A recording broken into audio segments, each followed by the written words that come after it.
आप सभी का स्वागत है हमारे YouTube चैनल हिंदुस्तान टाइडिंग्स पर। नमस्कार, मेरा नाम है देवेश शुक्ला और मैं प्रेजेंट कर रहा हूं इंडिया टाइडिंग्स को। हाल ही में जारी किए गए पटवारी परीक्षा के परिणाम विवादों में हैं। आइए विस्तार से जानते हैं ऐसा क्यों। मध्य प्रदेश कर्मचारी चयन मंडल ESB द्वारा आयोजित ग्रुप 2 व पटवारी भर्ती परीक्षा के रिजल्ट पर विवाद है। भर्ती परीक्षा के टॉप 10 की लिस्ट में से 7 उम्मीदवारों ने ग्वालियर के जिस केंद्र में परीक्षा दी वह भिंड के भाजपा विधायक संजीव कुशवाहा का है। इस सेंटर में 114 लोगों का चयन हुआ है। विधायक के सेंटर में से 7 टॉपर होने पर उम्मीदवारों ने परीक्षा रद्द करने की मांग की है। टॉप 10 में शामिल इन 7 उम्मीदवारों का सेंटर ग्वालियर के NRI college of engineering and management में था। इन उम्मीदवारों के रोल नंबर की सीरीज भी एक जैसे शुरुआती अंक 2488 से हुई। इन 7 में से 5 उम्मीदवारों के हस्ताक्षर हिंदी में हैं। हस्ताक्षर में भी सिर्फ नाम लिखा गया है, किसी तरह की बनावट नहीं है।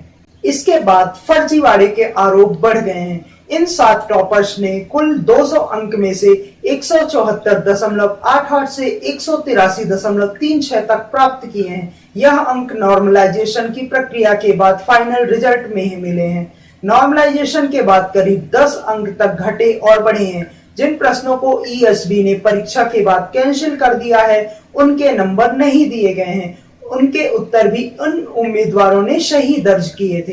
एक टॉपर उम्मीदवार के 11 प्रश्न कैंसिल किए, उनमें से 10 के उत्तर सही लिखे थे। पटवारी परीक्षा में चयनित एक छात्रा जिन्होंने मध्य प्रदेश में तीसरा स्थान प्राप्त किया है, एक पत्रकार को इंटरव्यू देते समय पत्रकार छात्र से सवाल करते हैं मध्य प्रदेश में कितने जिले हैं, जो कि एक बहुत मामूली सा सवाल है जिसका जवाब देने में छात्रा हिचकिचाने लगी और जवाब नहीं दिया। ऐसे और भी कई प्रश्न थे जिन पर छात्रा ने जवाब देने से शायद हिचकिचाहट की वजह से या किसी और वजह से जवाब देने से इनकार कर दिया। जब पत्रकार ने छात्रा से यह सवाल पूछा कि क्या आपने पटवारी परीक्षा से पहले किसी और परीक्षा में सफलता प्राप्त की है, तो छात्रा का जवाब था हाँ, उन्होंने इस परीक्षा से पहले भी कई प्रतियोगी परीक्षाओं में अपनी उपस्थित हुए हैं और परंतु वेटिंग की लिस्ट की वजह से सिलेक्शन नहीं हो पाया।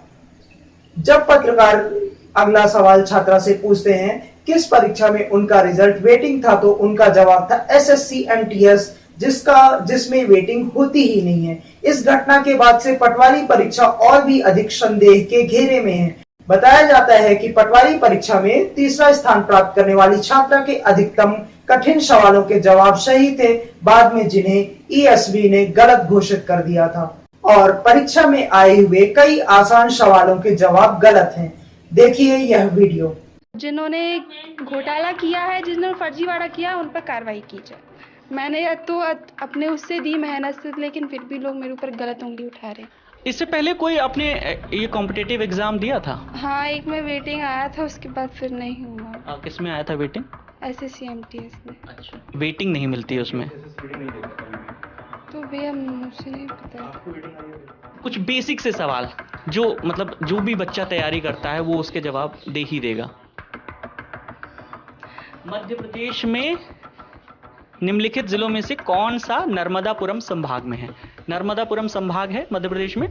इसमें 4 ऑप्शन है। कौन सा जिला नर्मदापुरम संभाग में आता है? कटनी, सीहोर, हरदा, रायसेन।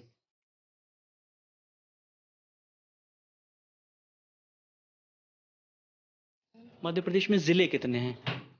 मध्य प्रदेश में भैया थोड़ा रुक के करें। बहुत से ऐसे सवाल हमने देखे जिसके उत्तर बड़े आसान से थे, लेकिन जो भी आपने किया हो वो गलत हैं आपके एंड से। लेकिन कुछ सवाल ऐसे हैं जो बहुत टफ हैं, लेकिन आपके उत्तर एकदम एक्यूरेट हैं। तो इससे एक संदेह लोगों में पैदा हो रहा है जो सोशल मीडिया पर अलग अलग दावे कर रहे हैं। इस पर क्या कहेंगे आप? अब इस पर मैं क्या बोलूं? फिलहाल के लिए मध्य प्रदेश के मुख्यमंत्री शिवराज सिंह चौहान ने एक विशेष सेंटर से उत्तीर्ण होने वाले छात्रों की नियुक्ति पर रोक लगा दी है और जांच के आदेश दिए हैं। और भी इसी तरह के वीडियोस को देखने के लिए हमारे चैनल हिंदुस्तान टाइडिंग्स को सब्सक्राइब करें।